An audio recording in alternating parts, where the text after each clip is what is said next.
watching Thrifty Kaniffy. Hello everyone and welcome to Thrifty Kaniffy. Well, today I have a premium review for you guys. This is a $70 knife we're going to be looking at today. This one from Case.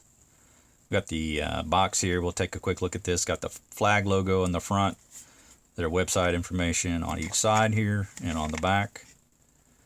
And we'll take a look at the information here. We've got model number 27269. This is the Bose brown sycamore wood smooth swayback. Pattern number TB71117 in SS or stainless steel. So this is their true sharp stainless steel on this one.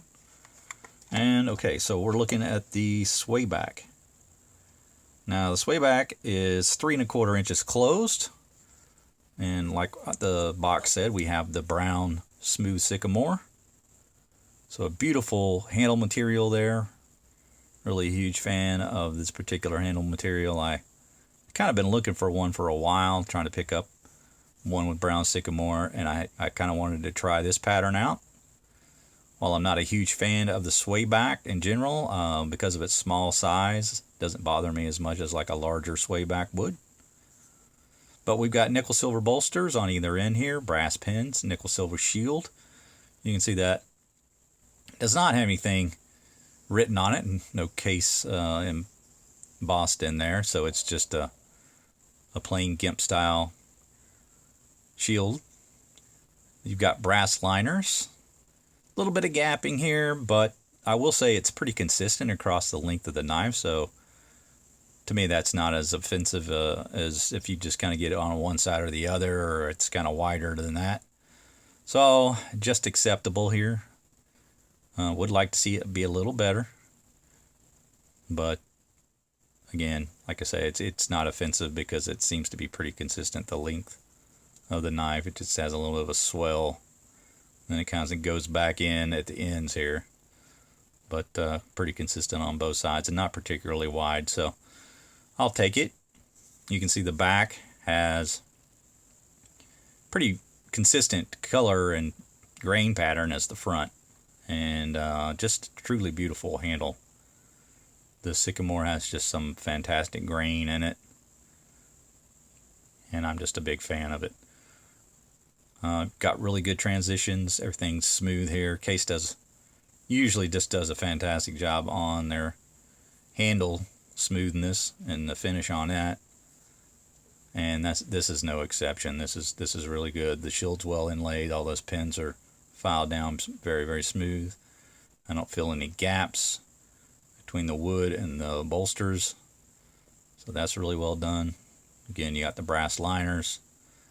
That spring is nice and smooth up here towards the pivot, and nothing is offensive in the way of sharp edges or corners along the front of the bolster there at the top.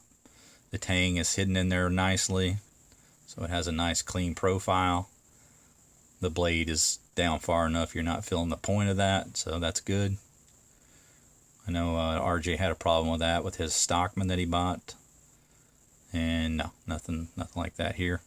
So all the fit and finish seems to be really nice.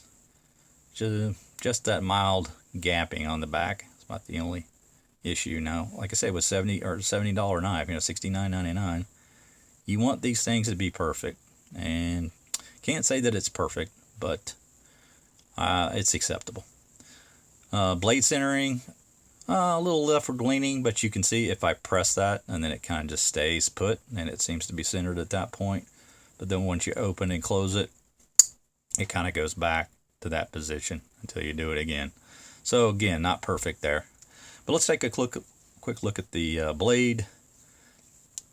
We look at the action there. We've got a 7.5 pull, good lockup in both the 90 and full open position.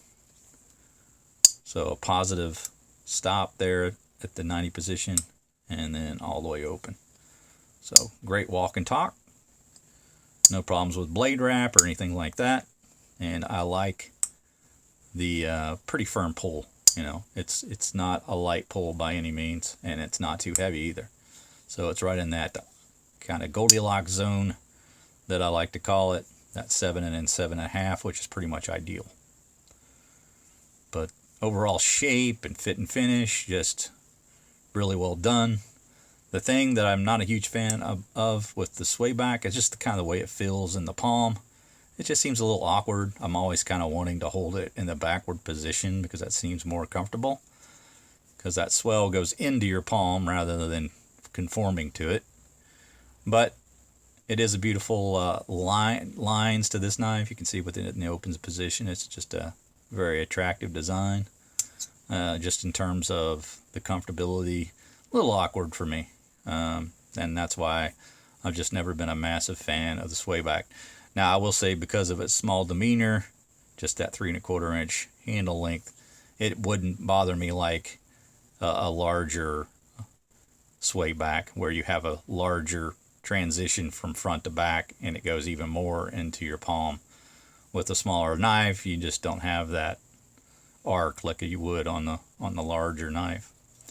But if we look at the blade length on this guy, we have 2 1/4 inch to the tang.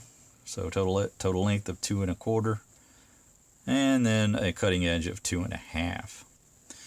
We've got the tang stamps on the back here of the blade that says USA, and then the pattern number TB71117 SS. Of course, again, that stainless steel, true sharp stainless steel.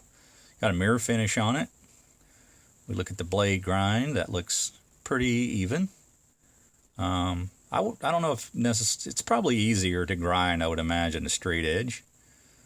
Maybe with like a clip point where it bends a little, you have to spend a little more time or a little more practice to get the perfect blade grind. But this seems to be pretty consistent and sharp, and I'm pretty happy with that. And there's a look at that nail nick, pretty just plain there, but good position on that, almost at the midpoint. So good leverage on it on the open. And just an attractive Wharncliffe design. Now, this is the single-bladed Swayback. Case also offers a 2-bladed version. They typically refer to the 1-bladed version as the Gent, and it's much more slender. And then the 2-bladed version they call the Jack. So this is the Gent, not the Jack. And again, that really nice little shield there, propeller GIMP style. Or GIMP style, I'm not sure how you pronounce that. GIMP style shield. And a really slender design. Probably the right size for a fit pocket.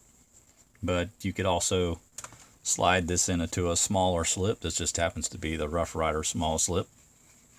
You can see it fits in there really nicely. So that gives you kind of an option for what size slip you might want to use. And that measures 3 3/4 inches, that particular slip from top to bottom. So just gives you an idea about what size you might want to use. But yeah, I really like the action on this knife, like the blade shape, like the size of it. Just a light use knife, nothing heavy duty here. But I can see this being used as an everyday carry. Definitely a gentleman style knife, especially with these very attractive wood handles. So overall, really like it. The $70 price figure, it's a little steep, and you know that gapping could just be a little bit better.